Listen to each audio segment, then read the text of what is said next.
U stmat li f'Malta madwar 30,000 persuna dbati minn mart rari.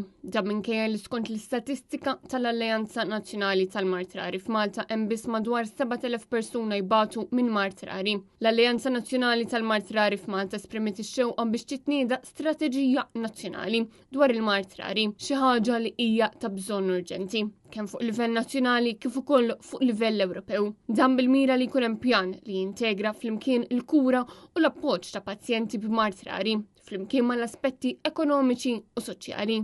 Waqt din il-konferenza ntqal li din l-alleanza se tkompli taħdem biex tara li l-pazjenti jkollhom id-drittijiet, l-opportunitajiet kif ukoll id-dinjità li għandu jkollu kull bniedem fosthom dritt għal mediċina b'xejn u post adekwat fejn jgħixu. L-alleanza tappella biex din l-għajnuna tkun offruta faċilment u mingħajr burokrazija. Waqt din l-attività organizzata fil-Parlament mill-Speaker tal-Kamra tad-Deputati Angelo Farrugia. Tkellem ukoll ix-Shadow Minister għall-Kura Primarja u s-Saħħa Mentali Ian Vassallo li sostna fuq il-bżonn li jiżdiedu l-mezzi biex ikunu identifikati dawn il-kundizzjonijiet rari. Vassallo tenna li bħala pajjiż irridu nħarsu lejn kull individwu bħala persuna u mhux fuq il-kundizzjoni li hija għandha. Dan fil-waqt li saħaq li hemm bżonn li bħala pajjiż naraw li jkollna l-mediċini ġodda li jkunu ġew approvati fl-Ewropa. Waqt din l-attività tkellmet ukoll Dorian Chap li tgħix bil-kundizzjoni hypophosphatemic rickets, kundizzjoni li taffettwa biss lil 100 persuna fid-dinja. Intant bħalissa fil-binja tal-Parlament qed tittella l-sebizzjoni dwar il-mart rari organizzata minn din l-Alleanza u li se tibqa' miftuħa għall pubbliku